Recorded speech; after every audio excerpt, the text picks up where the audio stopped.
Hello， 大家好，米娜桑口尼奇哇。今天为什么要说口尼奇哇呢？因为今天我们讲的故事是一个来自于日本的都市传说，是一个平行时空穿越事件。这次的故事发生在东京，但是故事的主角他并不是一个日本人。这个人呢，就跟我们平时看过的很多平行宇宙穿越题材的电影一样，他很可能是来自于我们这个宇宙之外的另一个平行世界。可能是因为巧合呢，突然发生了一些时空裂隙，就库嚓一下子穿越到了我们这个世界。库嚓一下子，库嚓一下子。大家好，我是李洛克，这里是小李碎碎念。这个频道主要和大家聊一些世界未解之谜、各种都市传说和神奇的人物故事。我的每期影片都准备了很久的时间，希望你能够多停留一会儿，这样这个小频道才能被更多的人多看一看。声明素材内容来源于网络，仅供娱乐恰饭。那我们讲述一下整个事件的过程。时间往回倒回到1954年7月，日本东京的羽田国际机场。细心的网友就问了，那1954年就有羽田机场了吗？没错，1954年呢，那好像叫东京机场啊。其实东京机场和羽田机场应该是同一个机场。如果我讲的不对，请随时在弹幕中纠正我啊。有一天的一个穿着西装欧洲模样的人出现在了东京国际空港。这个男人呢个子很高，那我们霓虹国的国民就对这种又大又长又高又帅的老外是一点都没有抵抗力啊。在他过安检的时候呢，他就对工作人员说了一声 Merci， 他不是说梅西啊，因为他那个年代啊，梅西他妈可能还没有出生了吧。那他说的 Merci M-E-R-C-I 这个词啊，就大概是法语中谢谢的意思。那几个日本边检人员啊，就一下子对他这个本人呢产生了一些额外的注意，就看这个人又高又帅，还说了一口法语，就额外的扎眼。那过了一会儿呢，这个人又频道一转，开始用一口流利的日语跟工作人员开始沟通。你说你会日语，你在那儿啊用法语在那儿没喝西叭叭叭叭，你可唠什么呢？这下好了，大伙都知道你早饭吃的挺干，没喝西的。其实话说回来呢，这个人他切换成日语和他们交流是有原因的。那原因就是在边检的过程中浪费了很多的时间，他有些着急了。因为他一说这句 Merci 之后，海关人员几个人呢就开始注意到他这个老外啊，他与众不同的地方，又高又帅嘛，而且一直翻看他的护照，好半天也没有给他。就几个人一起商量啊，这个人说，你看这个护照，怎么样？那个人说不对，我认为这个护照是这么回事，怎么地的，就开始唠起来了。这个老外看我还有事儿呢，这么等也不是个事儿啊。直着急就也不端着了，就开始用日语和他们交流，所以就顾不上喝没喝西的，还是老抽的了，就插话打断了他们啊，斯密马赛瓦达西哇陶乐德的意思什么什么玩愣，这那说了一堆，意思就是说啊，对不起，我打断你们一下，我是从陶乐德来的，能快点办手续吗？我还有事儿，我得赶紧走了。那这几个边检人员呢，就更摸不清头脑了，不是说他的日语水平不好，或者他喝没喝西的怎么地的。是因为当边检人员接过对方的护照时，马上就傻眼了。因为每天入境的国际旅客是非常的多，他们也经验非常的丰富。那不说全世界的护照他们全都见过，但经过专业的培训呢，所有国家的名字他们怎么也都能记得下来。对于这一点呢，边检人员还是很有信心的。但是他们就是琢磨不清护照上的陶乐德这到底是个什么地方。那面前这位面带微笑、彬彬有礼的大老外，我们就管他叫梅赫西吧。他拿的这本护照上面就来自陶乐德，这就很特殊，因为边检人员根本就分辨不了这本护照的样式出自哪个国家，而且他们也不能轻易的断定这就是一本假护照，因为这本护照上面的姓名编号写的有模有样，还有类似防伪的标识。但是当你看到国家这一项的时候呢，那根本就没有这个国家嘛，上面写的是 TAURED Taured， 所以我们把它音译成中文就是陶乐德。但是全球233个国家和地区根本就没有叫陶乐德的。当时边检人员觉得不得已，真的就开始怀疑这本护照是伪造的了。但在现场的情况没有确定下来，究竟是不是伪造的护照还不知道，所以边检人员呢就和同事反复确认，耽误了很长的时间，最后还耐心的跟这位梅赫西说，先生，世界上根本就不存在这个国家呀。您这是嘛呀？那后来呢，边检人员又找来了翻译，他们开始用法语和他沟通。但梅赫西就说，你们拿我当二傻子是吗？啊，我会说日语，我还听不懂日本话是吗？找什么翻译呀？护照不是假的，瓦达西哇陶乐德的意思，又开始在这那说了一堆。那日本边检的工作人员也没有办法了，就把他带到了一个小屋里进行询问，要求他在世界地图上指出这个国家的具体位置。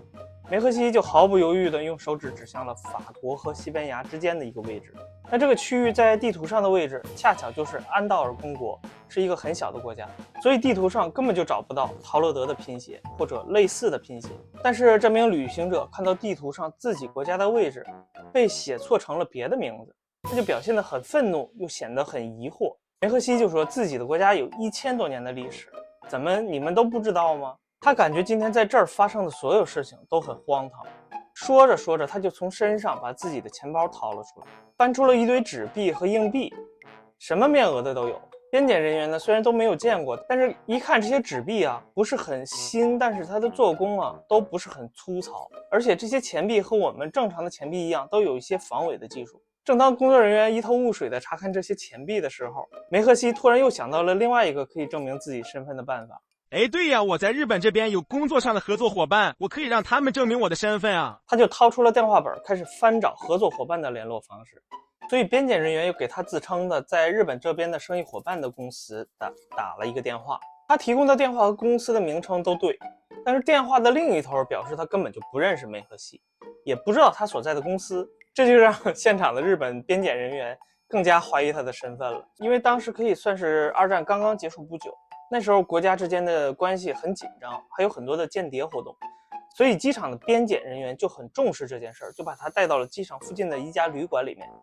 开了间房间，就把他暂时控制了起来，还专门安排了2个警察在门外把守，一边调查这件事儿，一边呢就想先把他稳住。第二天早上，警察开门给他送早饭的时候，最奇怪的事儿就来了。警察这边一开门呢，却发现屋里边空无一人，而且这个房间的状态也很异常，就是这个屋子里边的摆设啊、床单还有厕所的干燥程度，就像昨天晚上完全没有人住过一样，整个人就消失了，人间蒸发了。那有的朋友就会想啊，这不就是一个密室逃脱的桥段吗？他肯定是昨天晚上一住进来就想着怎么逃跑了，他很可能是翻窗户啊，或者是从那个通风管道就跑了呗。但是呢，事情并不是这样。为什么呢？这个房间不是一般的房间，它是一个有专门设计的酒店房间。窗户上装有坚固的钢条护栏，房顶的换气口也是焊死的，不能拆卸。里面的通风管道空间只能容纳1根手臂进入。说白了，这个房间就是警方为了和机场交接一些可疑人员特殊安排的。那2个看守警察也坚称这个男子啊，一宿都没有出过门。你看，一向喜欢研究密室逃脱的日本人，这下子也是一头雾水，整不会了。更蹊跷的是，这个人被扣押在机场的护照，还有一些钱币、纸币、材料，这一晚上都锁在了一个柜子里面。那第二天早晨呢，也全都不见了。这一下子就引起了日本相关机关的高度重视。一开始就怀疑啊，我们说的这个梅赫西啊，他是不是在日本边检或者警察这边有同伙协助他逃跑了？但是之后呢，经过调查，很快就排除了这种可能性。但是这样一来呢，就更不能给这件事儿一个合理的解释了。官方就很担心，在民众中传播这类消息，可能会引发民众的恐慌和无端的猜测，就把这整件事情作为机密封存了起来。而相关的这起事件被人们所挖掘出来的所有信息文件，就是上面这些。而文件的标题和内容已经被大量的删改。后来人们看到这些文件开篇的一些描述，才和这起事件关联了起来。描述是这样的：陶乐德1954年日本抓获穿越者事件，或者翻译成次时空重叠事件。那关于这起穿越事件呢，有一个解释，就是说陶乐德这个发音和日语中 toilet 的发音非常的相似。这不是说那个 toilet 是马桶的意思啊。说这个写法的意思就是今天西班牙的托莱多自治区。但是话说回来，作为一个自治区来说，他根本就不可能给他办出一个护照出来，对吧？因为他根本就不是一个国家嘛，他就更不可能顺利的坐上飞机降落到日本来。所以说呢，这种说法的可能性并不是很高。那70年来呢，官方一直对这起事件避而不谈，这就更加让它显得很神秘，引起了不少人去研究这起时空穿越事件。其实人们的兴趣点是对宇宙是否真的存在平行世界的关注，这也是近些年来人们越来越关注的话题之一。在更高的维度中，我们的世界就像2条平行的直线，没有任何的交集，但是在一种非常偶然的情况下，突然时空发生了重叠，就好像陶乐德事件中的男子，穿越到了我们的世界。那我们的世界上的观察者很可能是边检人员的第一次和他的见面，观察到他的一瞬间，很可能就是从那句 Merci 开始的。那他在这一瞬间同时存在于多重空间的状态就迅速的坍缩，叠加态迅速坍缩成了现实中固定的一种状态，也就被我们观察到了一个来自于其他平行时空的陶乐德国家的人。而等他住进酒店之后呢，也许就是因为这个观察者消失了，他和本不属于他的这个世界的不确定性就急速的增加，叠加态再次产生，就再次产生了返回自己世界的连接。你要是问我怎么知道这些的呢？遇事不决量子力学嘛。其实我是挺希望他能够回到自己世界的，这个逻辑听起来是不是很匪夷所思啊？其实我们人类对于平行时空量子力学方面的研究还处在非常浅显的阶段，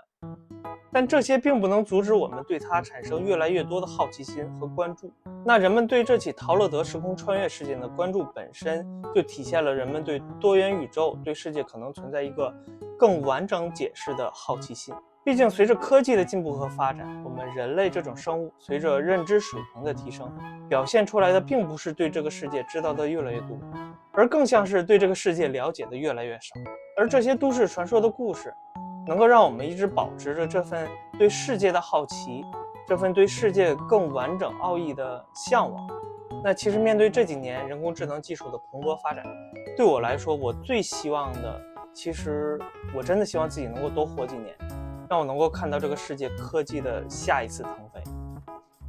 那这期影片到了最后，我想说的是，这是我做了很长时间思想斗争，最终决定把自己的视频放在 B 站上现眼的第一期影片。作为一个小频道，真的很难启齿让你们一键三连，我觉得我还不配这个资格，我还有巨大的需要改进的空间，但是还是本能的很希望能够收到你们的鼓励，所以请把一键三连换成我下次一定，打在弹幕中，我会看到它，这是对我最大的鼓励。那我是李洛克，这里是小李碎碎念，我们下期